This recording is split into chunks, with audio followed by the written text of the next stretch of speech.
Dear students, आप देख रहे हैं Manikant English point YouTube channel. मैं हूं मणिकांत सर।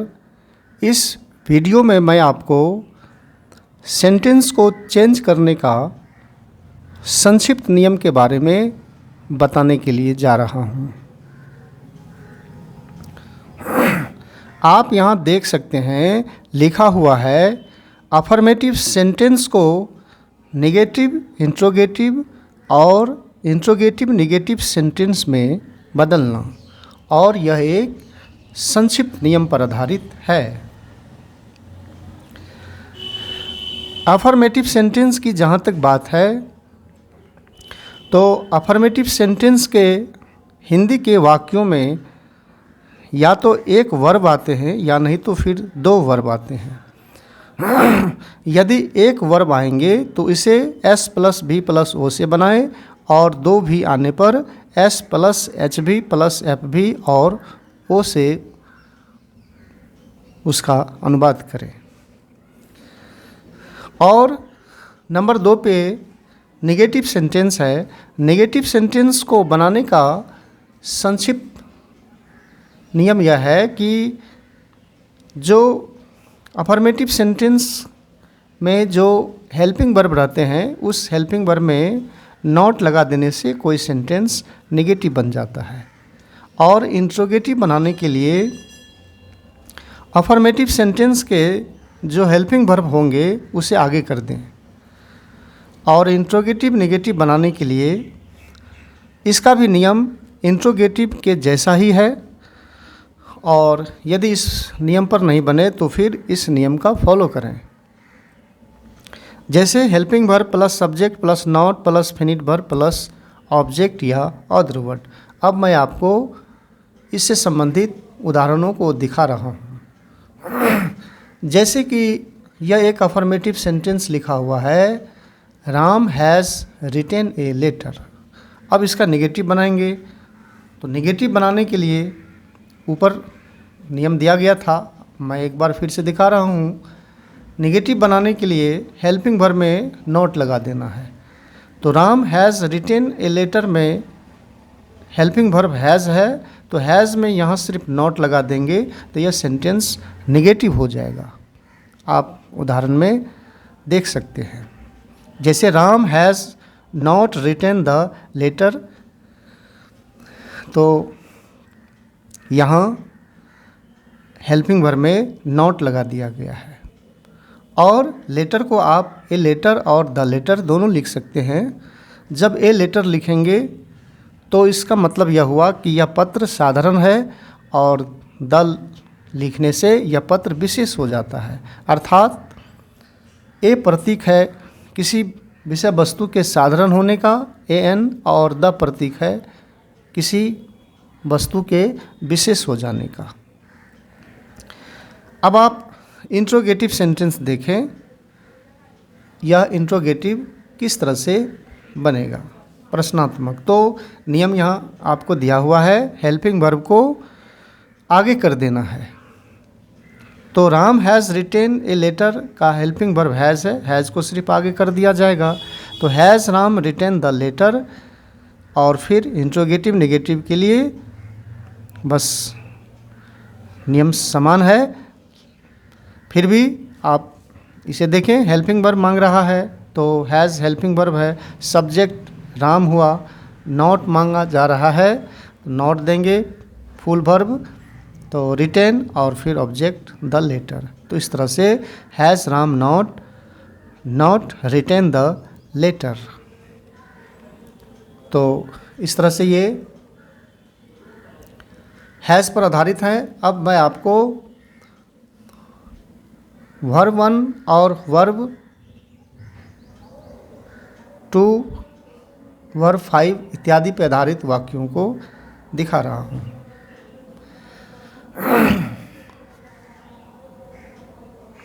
यहाँ लिखा हुआ है Ram it's a mango. Ram एक आम खाता है और इसका नेगेटिव बनाना है तो हेल्पिंग वर्ब में नॉट लगाएंगे, और राम इट्स ए मैंगो में हेल्पिंग वर्ब नहीं है। और जैसा कि आपने पीछे के वीडियो में देखा जाना कि इट्स फुल वर्ब है और ये वर्ब का चौथा फॉर्म है और इसका हेल्पिंग वर्ब डज हो जाता है।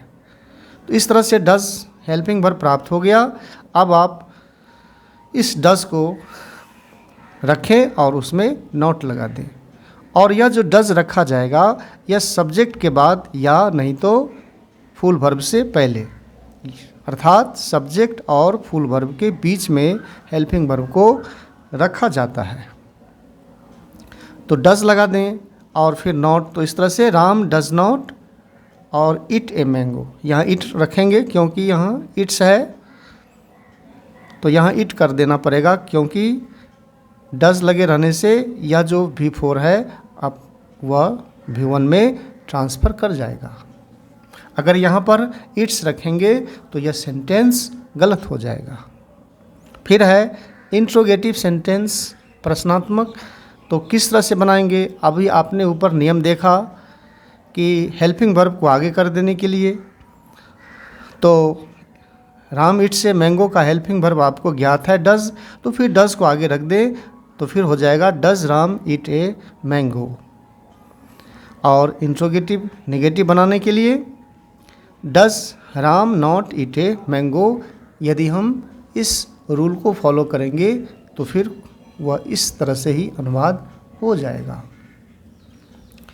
तो ये रहा आपका वर्ब 4 पे आधारित। अब मैं आपको V2 पर आधारित वाक्यों को दिखा रहा हूँ। आप देख सकते हैं लिखा हुआ है,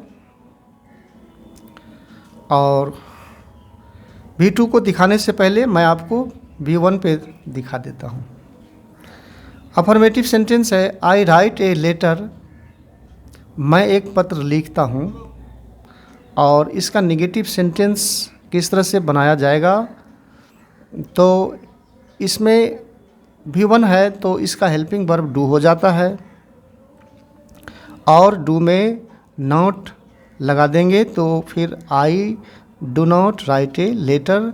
और फिर इंट्रोगेटिव सेंटेंस बनाने के लिए जो आपने नियम देखा, हेल्पिंग वर्ब को आगे कर दिया जाता है तो फिर डू को आगे कर देंगे। तो कुछ इस तरह से हो जाएगा do I write a letter, और फिर interrogative negative do I not write a letter. तो इस तरह से यह सेंटेंस है। और हम किसी भी अफर्मेटिव सेंटेंस को, मैं आपको नियम एक बार फिर से दिखा रहा हूँ। कहने का मतलब यह है कि आप किसी भी अफर्मेटिव सेंटेंस को नेगेटिव जब बनाएंगे और ख़ास करके इंग्लिश टू इंग्लिश बनाएंगे तो नेगेटिव बनाने के लिए हेल्पिंग वर्ब में नॉट लगा दें, इंट्रोगेटिव बनाने के लिए हेल्पिंग वर्ब आगे करें, और इंट्रोगेटिव नेगेटिव बनाने के लिए भी प्रोसेस सेम है जो इंट्रोगेटिव सेंटेंस का है। अगर इस पर आपको दिक्कतें आ रही हों तो फिर आप इस रूल को फॉलो करें। मैं आपको कुछ हेल्प को अंत में दिखा रहा हूँ। यहाँ लिखा हुआ है जिस वाक्य में हेल्पिंग वर्ब न हो। वर्ब 1, वर्ब 5, वर्ब 2 वाले वाक्य में हेल्पिंग वर्ब नहीं रहते हैं अफर्मेटिव सेंटेंस में। तो इस तरह से V1 का हेल्पिंग वर्ब डू, 5 का डज और 2 का डिड हो जाता है। और ये डू डज डिड जब कभी वाक्य में आते हैं तो इसके साथ V1 का प्रयोग किया जाता है। आप यहाँ देख सकते हैं यह जो सेंटेंस आपने देखा Ram has written a letter, तो इस वाक्य में तो पहले से ही हेल्पिंग वर्ब मौजूद है, तो इसलिए इसे नेगेटिव इंट्रोगेटिव वगैरह बनाने में कोई दिक्कतें नहीं हैं। क्यों? क्योंकि हेल्पिंग वर्ब रहने से कोई भी सेंटेंस आसानी से किसी भी सेंटेंस में चेंज हो जाता है। परंतु आप यहाँ देखिए राम इट्स ए मैंगो, इस वाक्य में हेल्पिंग वर्ब नहीं है। और फिर आई राइट ए लेटर, इस वाक्य में भी हेल्पिंग वर्ब नहीं है। तो इस वाक्य को चेंज करने के लिए अलग से हेल्पिंग वर्ब लिया जाता है। तो यहाँ पर यह वर्ब 5 है और ये वर्ब 5 का हेल्पिंग वर्ब डज हो जाता है। और फिर यहाँ आप देख सकते हैं राइट V1 है और V1 का हेल्पिंग वर्ब डू हो जाता है। और यदि यहाँ डिड रहा है, ये रोट रहेगा V2, तो फिर इसका हेल्पिंग वर्ब डिड हो जाता है। तो इसी के साथ यह चैप्टर समाप्त होता है और पुनः फिर इसके बाद आगे की जानकारी आपको अगले वीडियो में दी जाएगी।